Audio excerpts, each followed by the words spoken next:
Uh, okay. Okay. Yo, YouTube, what up? On phone now. Say hello to Mr. Stitcho. I'm back on some shit, you feel me? We got Fear the Cold on some shit, man.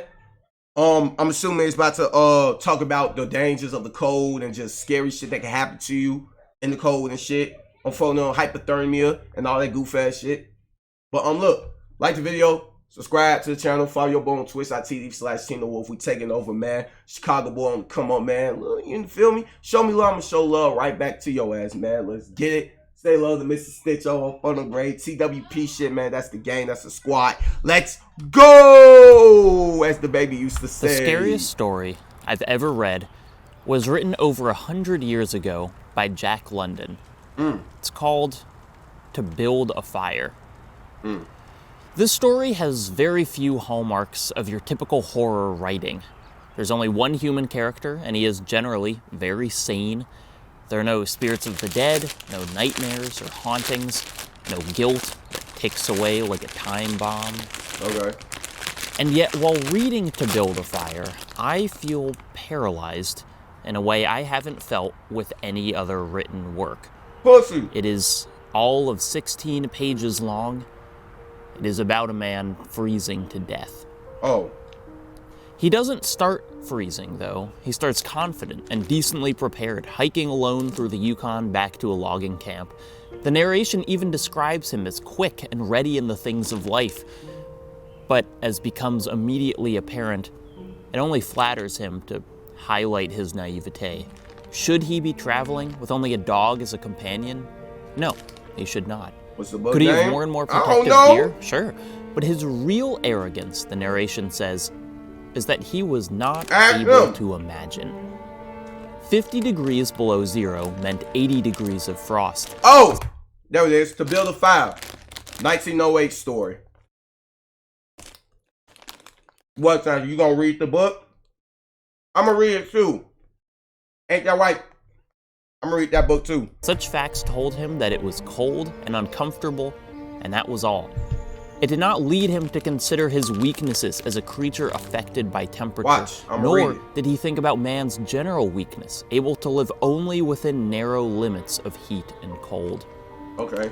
Most of us, in our day-to-day lives, live within this narrow spectrum of heat and cold, and do so relatively thoughtlessly. Although we may not enjoy being cold, although we may build our houses and societies to avoid it, true phregophobia or cryophobia, fear of the cold, isn't a common one. Maybe it's because the cold feels predictable. Y'all have a fear of cold, chat? Maybe it's because we can always bundle up. Me personally, no. Keep putting on layers. Maybe it's because, unlike spiders or the dark or an unexpected noise at night, I love the cold. Few of us have really experienced the cold. Few of us have seen how ruthless. Nigga, I'm from Chicago. I'm from the Windy City, gang. I know. Trust me. I know cold, my nigga. Trust me. It will break body and mind and spirit. The cold magnifies our flaws, reveals our every imperfection. It does not forgive mistakes.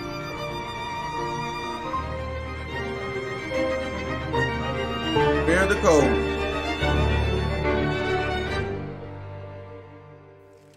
In To Build a Fire, the air is colder than 50 degrees below zero, colder than 60 below, colder than 70. The man's mouth is frozen closed, something he expected. The tobacco juice from the chew in his cheek forms a long yellow icicle from his lips. He feels his nose begin to freeze, although this doesn't bother him too much. Many short stories, particularly horror ones, are made by their twist endings. It's not until the twist, the last paragraph, or even the last sentence that we truly understand what's going on. That's not the case in To Build a Fire. We know almost as soon as it starts that this man is going to die. The paralyzing magnetism of the story comes from finding out where exactly it becomes inevitable. Probably the answer is before the day even started. There was no way this man was ever going to survive a hike across the Yukon in 100 degrees of frost. But the arc of the story isn't a simple linear freeze. It's a horrible series of dominoes that fall one after the other. Why did you send me that? The first domino, probably. Cuz, I'm gonna send it back. Cuz, I'm paying for your food. I told you. Why, you don't want it? I'm paying for your food. I told you that. On phone them. Yeah, on the grave. Take that shit. And plunging his leg into an icy pool just below a frozen river. Yo, that's scary. He had been carefully walking along this creek. He had looked for signs of hidden water. It didn't matter. But a frozen leg is only a death sentence if one can't build a fire, and the man can. He sits down with his frozen leg and patiently builds it the way you need to build a fire, growing slowly from scraps of bark and dry grass to full-size sticks. Feeling begins to return to the man's fingers and toes, and the way London describes the feeling leaving your extremities in the cold is poetic, but not inaccurate. He says that the blood of the man's body shrank back from the cold, withdrew from his digits, because the blood was alive. The blood was trying to get away from the freeze. In reality, your hands will lose their warmth, lose their hot blood within seconds. In these situations of extreme cold, the temperature of your hands will drop more than 30 degrees from your body's typical 98.6 to closer to 60. Damn. It will continue to fall, your blood fleeing the cold the longer you leave yourself exposed. And to build a fire, the second domino falls just as the man starts to warm his hands and feet. His fire, his savior, becomes his downfall. The heat from the flames rises into the branches of the tree above him. The tree warms just enough that the snow slips off its branches, falling to the forest floor. Yeah, I it did. falls directly. Why'd you send me it back? I'm supposed to be paying for your food. Damn. You're so annoying. On the fragile collection of kindling, smothering the flames instantly. The fire, his lifeline, is out. Damn. This is the first time in the story where the man realizes how dire a situation he's really in. London writes that the fire being snuffed out was like hearing his own judgment of death. But he continues to fight. He can build another fire, this time not under a tree. He gathers more dry grass and sticks, although he has trouble closing his fingers around them. He has more bark to use for kindling in his pocket, although he can no longer feel it.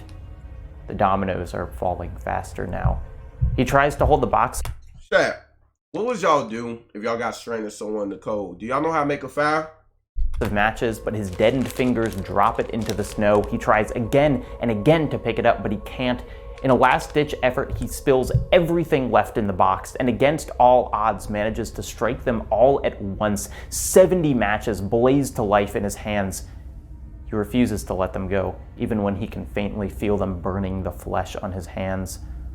In his desperation, he succeeds. He manages to light another fire for almost 30 seconds, until he attempts to readjust the pile, and his hands, shaking uncontrollably, scatter the burning twigs across the snow.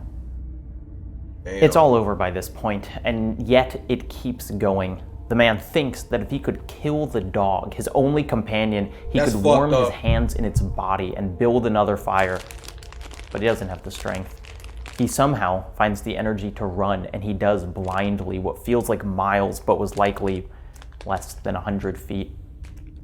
He feels strangely warm, and pictures himself among the men that one day may find his body. He falls asleep. Damn, that's sad. Damn. Fear of the cold is almost always paired with the danger of isolation. Some of our most famous horror fiction entombs its characters in a near impenetrable blanket of frost, the cold acting as a barrier between them and safety. In The Shining, for instance, Jack Torrance and his family go to live at the Overlook Hotel during the winter, intending to do some upkeep on the premises and enjoy the weather-enforced family time. But as the cold closes in, the snow walling off the hotel from the rest of the world, the winter season of the Overlook Hotel instead externalizes the danger of the story. Threatened by the increasingly deranged Jack, Wendy and Danny I've never watched The Shining before, by the way. are unable to reach out, unable to escape. They are trapped by the cold, just as they're trapped by Jack's abuse. Within The Shining, there's also the unspoken notion that nothing, not the people, nor even the hotel itself, is designed for this kind of cold. Jack was hired as a caretaker because the Overlook cannot survive the season by itself. Faced with the unrelenting cold of the Rocky Mountains, the infrastructure would simply crumble. The brutal winter environment adds to the feeling that everything here somehow stands against nature. At the end of the book, the Overlook Hotel loses the battle, reduced to rubble in its stand against the elements. In the film, however, the cold deals a more personal end to Jack. He is frozen and thus preserved on the premises, rooted by the ice in space and time. In John Carpenter's The Thing, and the short story it's based on, the blasted frozen desert of the Antarctic similarly serves as a wall between the characters and the rest of civilization.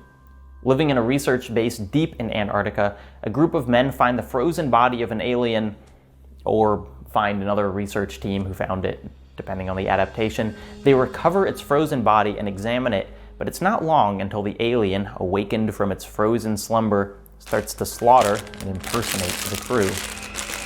I only watched a little Although bit of the titular thing is an abomination, a horror, the men stay close to it because they simply have no other choice. The alien may kill them, the cold will, no question.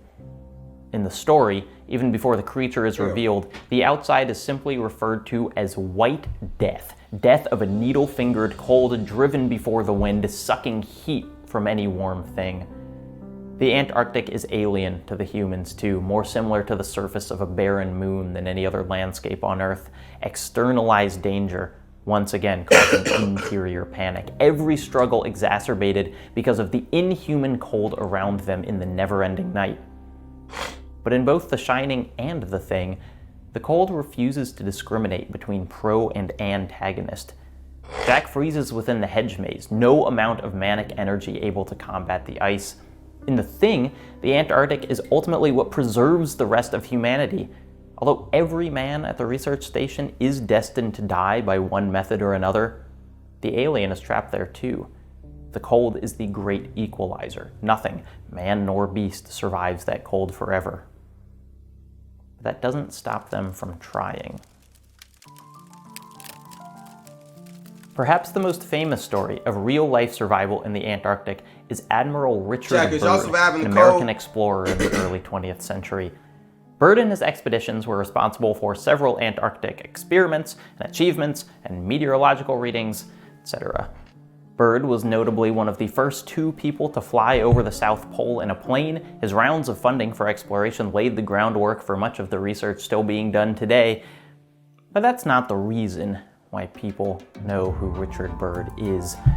He's famous because for 5 months of the Antarctic winter, he lived alone in a shack in the continent's interior, while everything for 100 miles tried to murder him. Holy fuck. Byrd's stated purpose for spending the winter so far south was to gather scientific data, and the reason he claimed to go alone was because there wouldn't be room for 3, and 2 might just annoy each other. Seriously. But in Alone, his memoir of the expedition, the streak of pride that runs through the whole thing is undeniable. Byrd is a man who understands the value of big, capital letter accomplishments. He'd probably be frustrated that I had to qualify that he was one of 2 people to fly over the South Pole. And so, for reasons explicit and unstated, purposes scientific and aspirational, Byrd and his team essentially buried a shack in the ice, carved a couple channels for food and other supplies, and then his team left, and Byrd remained. The first part of Byrd's stay in the cold goes shockingly well. He takes his weather measurements every day, he creates little projects for himself, organizing the food and emergency supplies, he goes on walks, he reads. It's never easy. It's always living in a fundamentally inhospitable environment, but things go about as well as he hoped they would. However, he knows this accord with the elements is a tenuous one. In his memoir, he writes, "Relax once in the polar regions, and the artificial wall of security which you have so painstakingly erected about yourself may give way without warning." These niggas talk so I don't think Byrd would ever and say shit. he relaxed, and yet his artificial walls did indeed begin to crumble. Perhaps the single GG. most dramatic instance was during what was supposed to be a routine wind speed reading. He opens the door to his shack and steps into a blizzard, a solid wall of snow, white death. He writes that millions of tiny pellets exploded in my eyes, stinging like BB shots. Basically say, don't get caught lacking, pretty much.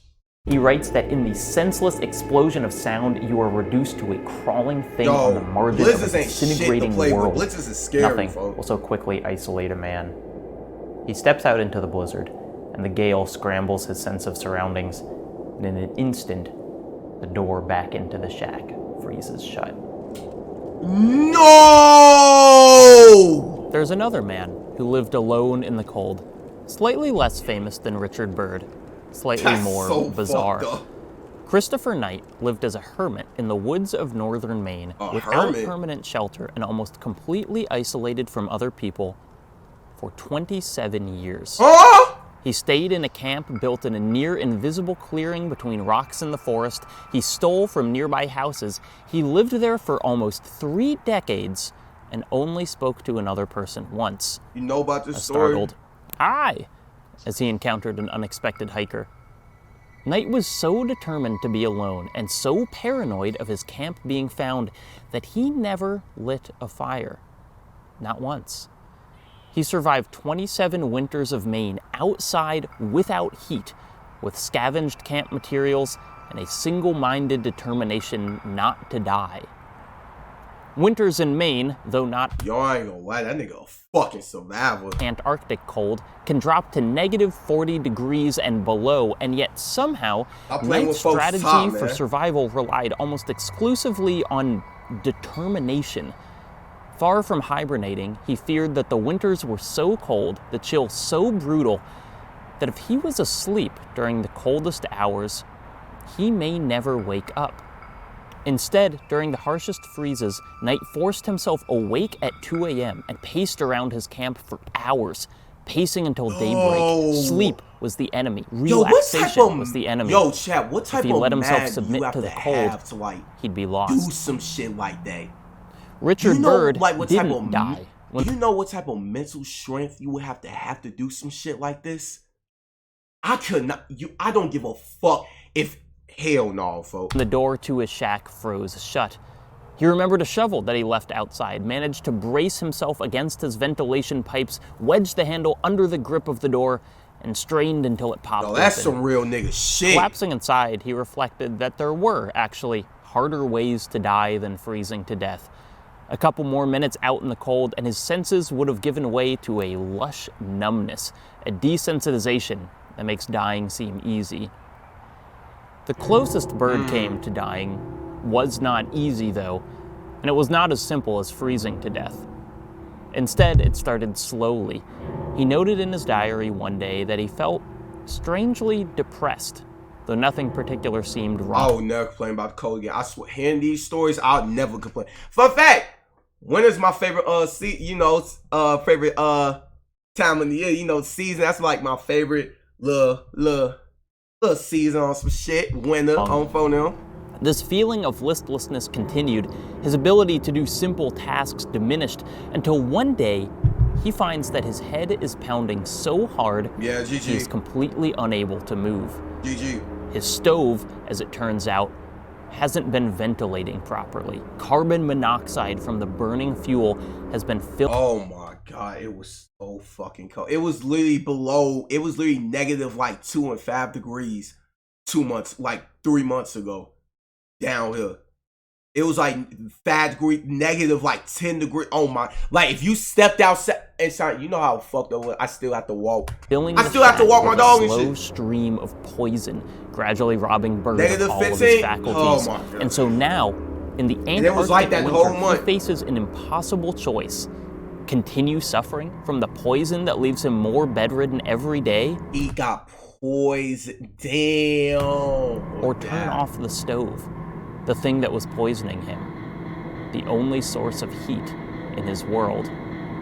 Damn. When Christopher Knight, the Hermit, was as close to death as he ever came, months into a particularly brutal winter, he says he saw a literal Lady Death, a cloaked woman who appeared in his camp.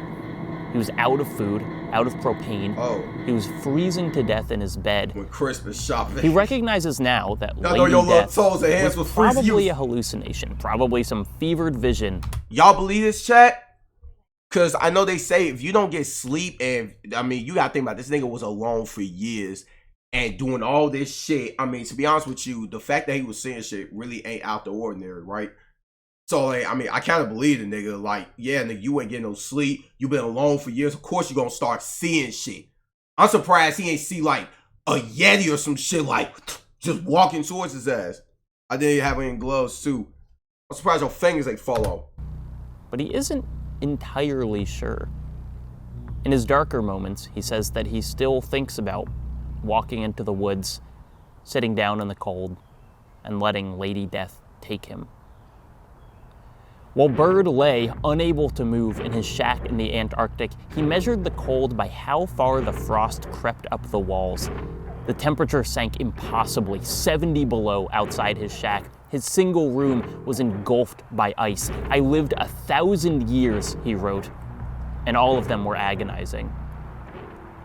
Byrd's original plans were to stay 8 months in the shack. Even in the depths of his poisoning, even facing near certain death, he refused to tell base camp how poorly Damn, son, your ass a cold survivor. Like the entire expedition, this was caused by a mix of practicality and pride. He feared that those who tried to reach him would perish on the way.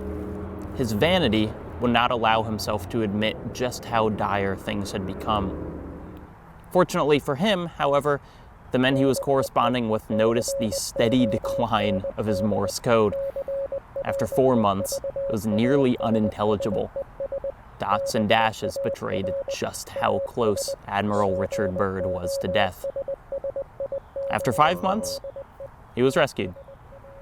Both men almost died in their self-imposed deep freeze. Both very nearly lost themselves to that white death. And yet, in that time, both undeniably also experienced something close to euphoria. Richard Byrd writes rapturously about the spectacle of the aurora, its undulating serpentine folds, what he feels as its implicit storytelling. He pictures the light shows in the dark Antarctic night as somehow a representation of good versus evil. There are stretches of time when he feels the cosmos are telling him what it means to be alive. He says that these shows left him with the tingling feeling that I had witnessed 2025, 2026.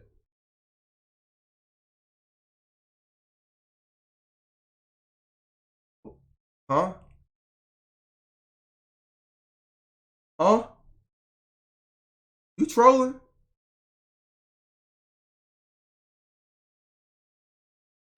The scene denied to all other men.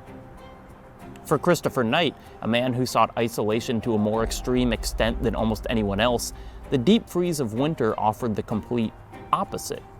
A sort of divine pause. The only time of the year when everything stopped. No sounds of humans, animals, or even the rustling of the leaves. After he was forcibly removed from his forest hideout, it seemed that the memory of winter's lost wore heaviest on him. What I miss most in the woods, Knight said, is somewhere in between quiet and solitude. What I miss most is stillness. Yo, these philosophical ass, Cold deep ass fucking can be an talks. individual antagonist, needle-fingered, intimate, but just as often it serves as a society-level threat. Rare are the people who choose to go out into a freeze unsheltered. Much more often, the cold comes to us. Yeah. You don't have to think back far for an example of this. In 2021, a series of disastrous winter storms hit the US, and many areas saw huge numbers of people lose power. Texas, most infamously of all, had an almost complete breakdown of its electrical grid during its coldest period in living memory. 15 degrees down here, folks. But it was not, as a point of fact, unprecedented. 10 years earlier, a series of blizzards caused a series of similar rolling blackouts across the state. Recommendations made by experts on how to properly winterize and avoid further catastrophes were subsequently ignored by the state's leaders. And then a decade later, it happened again. Now, to someone who lives further north, the temperature during Texas's freeze may not seem that cold. It almost never dipped below zero. The absolute chilliest days wouldn't be anything unusual in Minnesota or Maine. But of course, the ability to withstand cold on a societal level has little to do with individual toughness, and the numerical temperature matters much less than the resources a place has put into withstanding it. Texas's collapse is instead a reminder that the cold will find the weakness at every point of infrastructure, force open the cracks that can otherwise be ignored. Many of the deaths in Texas weren't from simple hypothermia, but the carbon monoxide poisoning that resulted from improvising home heaters or even fires that spread from never-before-used fireplaces. Water pipes burst, streetlights blackened, people were forced close together in shelters despite the ongoing presence of a global pandemic.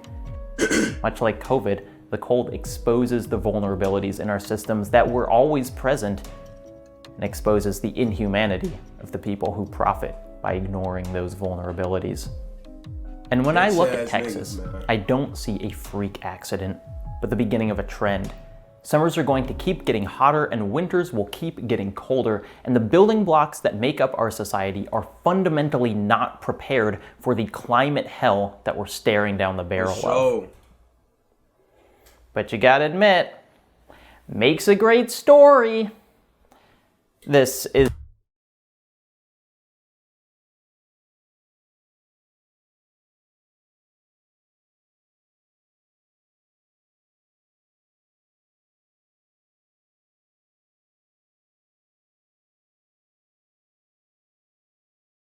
I just almost clicked off this fucking.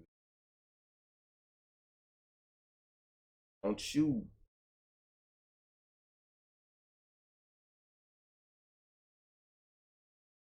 That I don't know why that. I don't know why that made me mad. No, I'm aggravated, gang. That just aggravated the fuck out of me. I don't know why. Holy fuck, that was so corny. No, G, like. Chat, that shit was corny as fuck. I make a joke like this again, I promise you I'm clicking off this video. Is the basis for Bong Joon-ho's Snowpiercer, a movie set in an apocalyptic ice age brought on by climate change. It's also the background quote-unquote science for The Day After Tomorrow, my personal favorite big disaster movie. Day After Tomorrow. Y'all know this movie, chat? Also the context for the survival sim Frostpunk, a game bold enough to ask, what if SimCity, but with frostbite-based amputations? Frostpunk takes place in an alternate history 19th century in which an unexplained sudden ice age decimates most of Europe, leaving scant few wandering bands of people and even fewer coal-powered generators that maybe, if you plan things exactly right, can keep humanity alive through the plummeting temperature. But Frostpunk is not, at least initially, a game that lauds players with easy victories in civil engineering. Although the game can be min-maxed to perfection, my experiences with it were far more like Jack London's story, a series of ominous dominoes toppling, one after another. Except in this case, it's not one person, it's a city, and in this case, I didn't even realize they were falling until far too late. Managing your city is a challenge of managing many different resources and conditions, a juggling act of making sure you have enough wood, steel, and coal, enough houses so people don't have to sleep unsheltered, enough medical clinics that the sick can recover and quickly get back to work. For me, it was always about two things too many. I'd be really proud of the amount of wood I had stockpiled, and then realize that our food reserves had been totally used up. At multiple points, I had to turn almost the entirety of the city's labor force into a coal gathering machine, ignoring every other problem because, I mean, if we ran out of coal to keep the heat on, none of the other problems in the city would matter. My adherence to a moral city, my refusal to enforce 14-hour shifts or put children to work, meant that we were constantly on the precipice of disaster. Playing Frostpunk feels like living out the tiny catastrophes of This To Build feels a like Fire, promo. making a mistake as simple as dropping a match in the snow, and then watching those mistakes ripple out to hundreds. Early on, I had a team of explorers find a defunct coal mine. They offered me a choice. Should we salvage a modest amount of supplies from the mine now, with the potential of reactivating it later? Or should we completely break down the operation, seize everything now, and just hope for another consistent source of fuel to present itself in the future? I generally pride myself on my delayed gratification, my ability to hold off on immediate rewards for a larger prize in the future, but I looked at this situation and was completely overwhelmed with the immediate gains. 200 pieces of coal, wood, and steel, an absolute fortune. Later in the game, when I had my generator cranked so high that it burned through 200 pieces of coal in a matter of seconds, I thought back to that coal mine. As the temperature plummeted further and further below zero, I realized that I had knocked over the first domino hours before without even thinking about it. As I scrambled to keep my city at a livable temperature. Okay, I ain't gonna lie. Why is this nigga making this shit so fucking dramatic? My nigga, it's a fucking game. Why is this nigga making this shit so dramatic, G? It's a fucking game, shorty. It's not that deep. This nigga made this shit deep as hell. My nigga, the game. You too deep in, my nigga. Like, chill out, little folks. You too deep in. It's just the game. This nigga, like, listen to the way he's talking about this. Like, it's just, when I realized everything was slowly starting to fall apart. That's when you would spend 7 hours on. Forsaking all other resources and every standard of civilization in the face of that white death, I had a sudden flashback to a story I heard as a kid, one that stuck with me for probably 2 decades now. It is, hilariously enough, from the Little House series by Laura Ingalls Wilder. In On the Banks of Plum Creek, Ma and Pa are going to town, but Pa says that he's got to bring the wood inside before he does, because a blizzard is going to roll through. He tells his daughters a story about some kids who didn't have enough wood inside, and it was too cold to go out in the blizzard. He says that as their cabin got colder, the kids ran out of wood completely. They destroyed the wood box, then the chairs, then all the furniture in the house in a desperate attempt to keep the fire alive. It wasn't enough though. When their parents finally got home, Pa said that the kids were froze stark stiff. This story causes a sort of mania in Laura and her sister, who are so worried about freezing in their house that they bring in all of the wood from their woodpile outside, much to the bemusement of Pa. The Little House series often spoke frankly about the perils of 19th century life in the Midwest, but I don't remember anything else as dark as this story. Though only a couple lines, I could clearly picture the kids' desperation turning to hypothermia, as even their furniture didn't provide enough fuel for the fire to stay alight.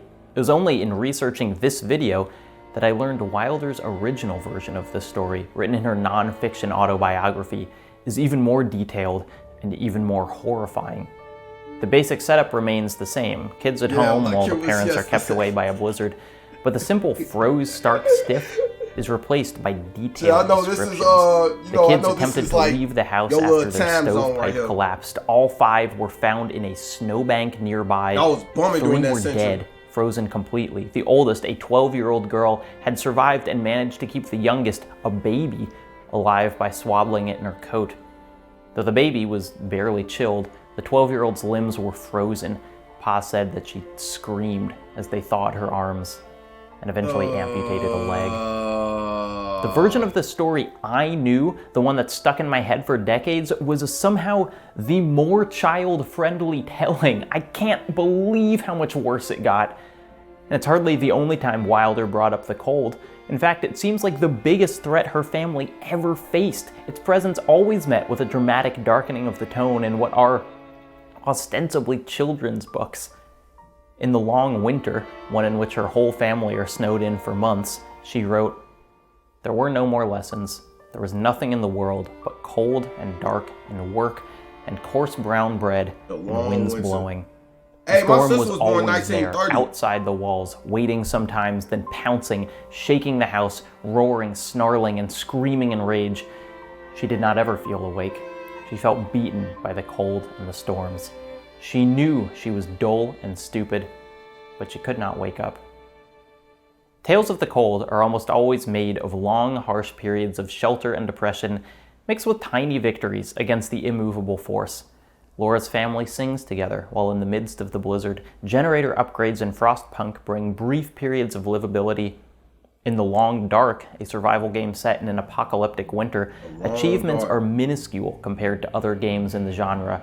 There's no fortress to construct in The Long Dark, farms to fully automate, or escape vehicles to build.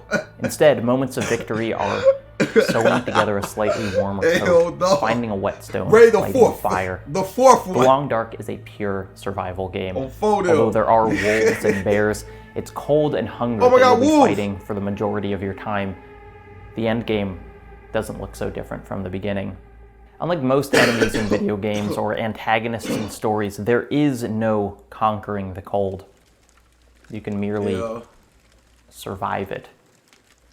Oh my god. The cold is a bizarre force, though, because although it can obviously be deadly, it also preserves, not just in food, but in people.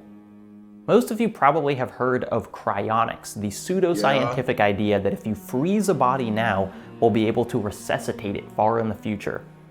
Although cryonics are basically impossible to prove effective with our current technology, which I guess is the point, cases of survival in impossible cold are not. Far from our popular sayings related to the temperature of death. Yo, isn't Walt Disney frozen to death right now?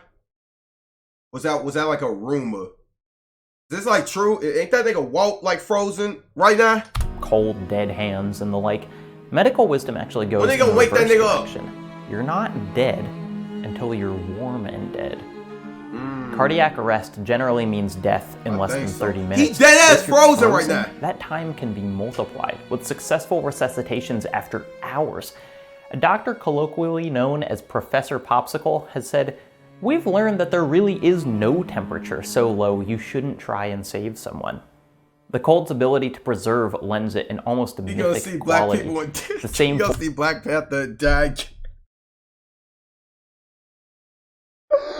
That nigga finna wake up pissed as hell, boy. He about to be mad. What the fuck is this?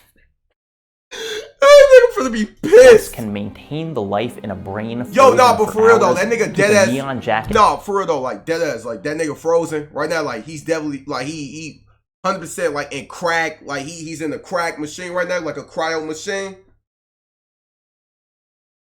Like he in a cryogenic machine right now. You dead ass. Like that's actually true. He frozen right now. Body locked to the same point of Everest for decades and mummify a man so effectively that 5,000 years later we can tell what he ate hours before he died. Huh? On a purely theoretical level, you have to admire the cold. It is so straightforward, so ruthlessly efficient at what it does. Yeah, for sure. That's why it is, of course, harder to appreciate when you're experiencing it. My favorite gross-out story of the cold, one so absurd I have to include it, is from Howard Somervell, a mountaineer in the early 20th century. Somervell was on one of the earlier attempts to summit Everest, but as the team climbed higher and higher up the mountain, he found himself seized with coughing fits. Somervell eventually coughed so hard that he felt... Nah, that ain't a theory. That nigga dead-ass frozen. That nigga is dead-ass frozen somewhere. They just not gonna tell. He is dead-ass in the cryo machine like these. And just waiting. But I'm telling you right now, as soon as they wake little folks up, that nigga finna be pissed. I'm telling you, he finna be so fucking angry, y'all. Damn, that nigga finna be pissed. In his throat. He actually begins to higher up the mountain. He found himself seized with coughing fits. Somervell eventually coughed so hard that he felt something stick in his throat. He actually begins to choke. He can't call out for help. He sits down in the snow to die, and then finally manages to hack the thing in his throat out into the snow. It was a piece of his own larynx, frostbitten and detached from his innards. He was fine. What? By the way. Made it back down the mountain, lived another 50 years, just left a little bit of himself behind. Almost 90. This nigga is, Nigga, we not just gonna speed past like you didn't just say what the fuck you just said. This nigga just threw up a part of himself. a piece of a body part and just pretty much was like, oh, okay. Hey, you still fine, just live. I threw up one of my insides before. Are you okay? Yeah, no, I ain't have to go to the doctor. No, fine, cool. Living, cool, straight, I'm good. Just a piece of something froze in that nigga and he just threw it. That is the most craziest shit I done heard all fucking day, my nigga. That got it. Years after Somerville's adventure, That's some Friday shit in right late there. November 2009, I went on a trip to Grayson Highlands, Virginia with some friends and their parents. Chat, y'all love Virginia? our plan was to hike in, camp a couple nights, explore the trails while we were there. Grayson Highlands is gorgeous, by the way. Most of the mountains are heavily forested, But these are bare, with long sections where you can walk along clear ridge lines. There are rocky outcroppings and beautiful overlooks. It's one of my favorite places in the Don't state. like Virginia? to hike. Damn. We arrived around noon and started to walk. It was chilly, but in the fun sort of way, the activity of the ascent keeping us warm. It was I ain't gonna lie. exciting that the wind occasionally gusted hard enough to almost knock us over. I can't remember exactly when the temperature started to drop. I do know sundown would have been about 5 p.m. I just remember that those gusts started to cut straight through the light windbreaker I was wearing. My flexible gloves didn't seem to retain any heat at all. Looking back, I don't think it was that cold taken in pure degrees. I doubt it sunk much below 15. But in real terms, I was simply unprepared. I had the equipment needed for a sunny fall hike in a southern state, not an overcast mountaintop with sudden temperature changes and a constantly howling wind. To once again quote Jack London, the forecast for that day told me that it was cold and uncomfortable, and that was all. It did not lead me to consider my weaknesses as a creature affected by temperature. So that's your motherfucking fault. They literally told you it was cold and uncomfortable. Okay. Alright. I remember Alright, my getting nigga. to our campsite, reaching into my tent bag, I guess. and being Fuck it. completely unable Fuck to it, determine except if what fuck my it. numb fingers were touching was the canvas of the tent or the Such a poles that would bitch. form the frame. I dumped the whole thing out on the ground and tried to pick up the poles to snap them together, but simply couldn't make the connections. 12 years out, I couldn't tell you if the problem was exclusively physical or if my brain had also somehow been deadened. What I know is I stood there and made no progress, increasingly frustrated and alarmed that I couldn't do the single action I needed to give myself shelter. Within minutes, my dad, who was also on the hike, realized what was going on, gave me his gloves, snapped the poles together, and staked the tent to the ground. I more or less fell inside, got in my sleeping bag at what couldn't have been past 6, and immediately went to sleep. I half remember being woken a little while later, again by my dad, who gave me some food warmed by a camp stove and hot chocolate. I passed out again. Looking back, I think about Christopher Knight, who forced himself awake at the coldest parts of the night, stubbornly paced to keep his body functioning and warm. I failed just about every test the cold threw at me. I am possibly over-dramatizing the situation, but in my memory, that is the closest I have ever felt to death. It really felt like my dad saved my life. The next morning, we all got up, a little shaken by how unexpectedly extreme the previous night had been. I'm not. It's just, We first I don't know, it's hesitantly, 'cause then listen. enthusiastically I don't know. It's because the way this nigga talking, but it's like I don't know. This thing's so dramatic. pitched the idea of leaving early. Hell I wasn't the only one who what had a the bad fuck? time. There are many places on Earth with permafrost, a layer of frozen soil and sediment beneath the surface that is, theoretically, permanent. Winter, summer, this stays cold, keeping all the dead plants and organisms on that layer cold with it, Permafrost. preserving them, in a way, keeping their bodies locked beneath the ground. But, as with so many things, our naming of permafrost assumed a level of stability we denied the world. For many years now, permafrost has been thawing, and with it resurfaced startling reminders of the past. In Spitsbergen, an island in Norway, human bones appear to be rising out of the ground. A 1600s whaling graveyard, preserved in the ice for 400 years, is now seeing the permafrost exhume the bodies it kept hidden. Humans, whales, pieces of ships, all emerging from the Earth. In previous years, the permafrost acted as a sort of shield. Not only would bodies remain permanently frozen, but so too would any diseases or dangers they held with them. Yo. Now, with a steadily climbing global temperature, that shield weakens. A small-scale plague of viral anthrax broke out in Russia when a heat wave exposed the frozen corpses of 75-year-old reindeer from the permafrost. Back in Spitsbergen, corpses from a century ago still held the full sequence of the 1918 flu. In Longyearbyen, Norway, the northernmost town in the world, there's a joke that residents are not allowed to die. In reality, this refers to burial. The town will not allow corpses from today to freeze instead of We was just watching a video on that shit. On one of the Where's Law the General City on phone. decomposing, potentially holding diseases in perpetuity and unleashing them on archaeologists centuries from now. Okay. And while that's a noble effort, the deadliest thing is already bound up with all the bodies in the permafrost: carbon. When functioning normally, the frozen ground prevents plants, animals, even humans from releasing their carbon back into the atmosphere. The cold keeps the remains and the carbon they carry. W, I guess? But as the frost thaws, that carbon is released too, billions of tons of it, that in turn increases the global warming, causing the thaw in the first place, accelerating the heating, thawing process in a vicious cycle. Like in Carpenter's The Thing, the cold, left undisturbed, would have held the threat as long as necessary. Unlike The Thing, once the dangers of the permafrost are released, they cannot be confined. No matter where we are, we will feel the impermanence of the permafrost. Yeah. I ain't gonna lie, this made me appreciate the cold even more. I love it. It's little surprise that the coldest naturally occurring temperature on Earth was recorded in Antarctica. Right. It's either 128 or 135 below, depending on if you want ground level or satellite measurements. In any case, the continent fulfills its promise as the end of nowhere, an inferno of ice, the Earth's underworld.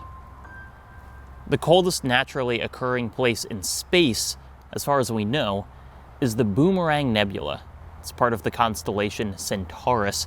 It's about 5,000 light years away, and thanks to the expelling of ultra-cold gas from a dying star, maintains a temperature of about 1 degree Kelvin, or 1 degree above absolute zero. That's about negative 459 degrees Fahrenheit. God. This is less than half of the temperature of the vacuum of space in general, which holds a little higher than 2 degrees Kelvin, thanks to background radiation from the Big Bang. But the absolute coldest place in the universe, as far as we know, the coldest temperature anywhere has ever been, ever, is back on Earth. In labs across the world for the past century, scientists have pushed temperatures lower. 1 Kelvin may be the lowest temperature in space, but we continue to go colder, far, far below 1, within thousandths and millionths of a degree of absolute zero. Like the speed of light, it seems like something we may be able to get unbelievably close to, but never reach. Cold itself, in terms of physics, is defined by absence, the absence of energy, the stilling of particles. The lower the temperature, the slower the particle movement within. In the theoretical, impossible object at absolute zero, there is no movement whatsoever. Every particle within the object would be at rest. In a poetic sense, the hermit Christopher Knight was correct from a physics standpoint when describing the quiet of winter. Somewhere in between quiet and solitude, what I miss most is stillness. It will take until the end of the universe for natural temperatures to best those created in a lab on Earth. When every star has gone out and every black hole has evaporated and the radiation from the Big Bang fizzles away, all the nothing that exists will reach the same temperature, some impossibly small decimal. Still, not absolute zero, but about as close as anything will ever get. We, as humans, are inherently fallible.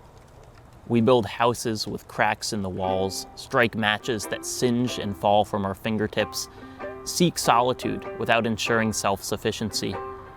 Unfortunately So for our survival, we are generally insulated from these mistakes. Mars, a cracked wall, a singed finger is a setback, not a catastrophe. The cold will strip that insulation bare, remove our layers of protection, show us how desperate a situation really is. The cold punishes arrogance, forces isolation, remembers our mistakes. But to depict the cold as malicious, antagonistic, is to limit its power. The cold is not an anthropocentric force. It doesn't care one way or another. Well, how many zeros is that? 5 trillion, 5 billion years? God damn! Before anything existed. Trillion years! It will remain after everything is done.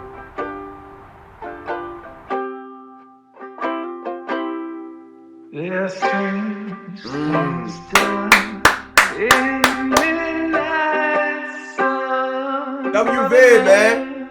Feel the cold.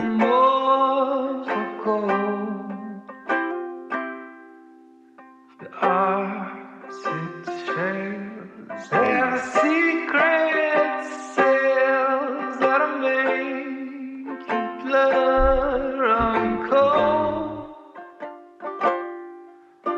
I see that shit.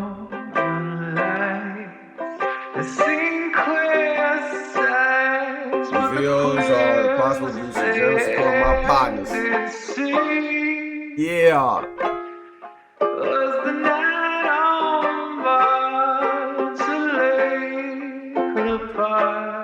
Oh my God, dog!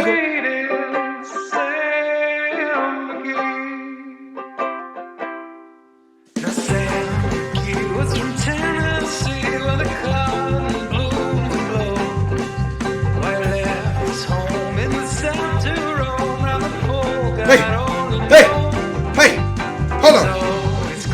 But the land of gold, see the whole room like a spell. Hey, yo. Hey, hold on. Hey, hold on. Oh, put him. Hey.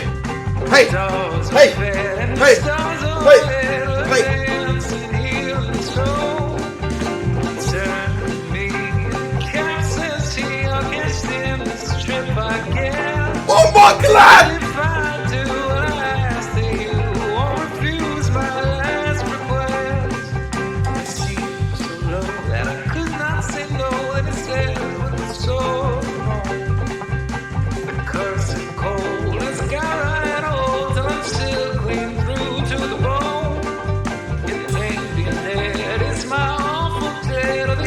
Real boss.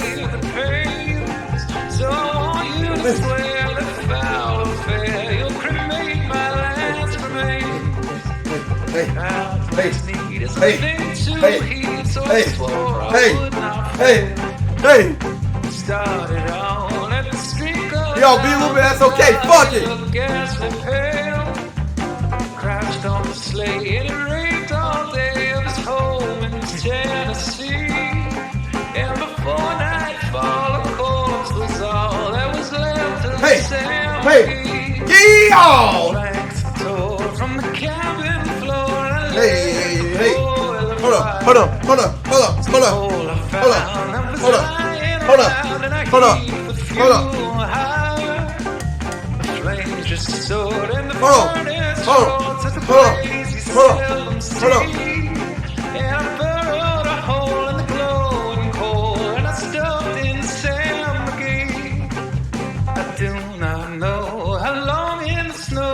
Fuck that!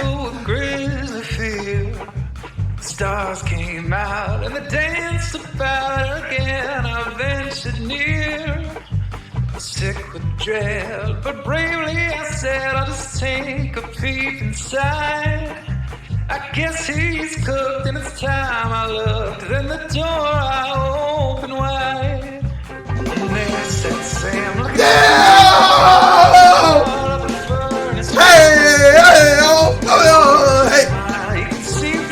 Oh my God, Drake!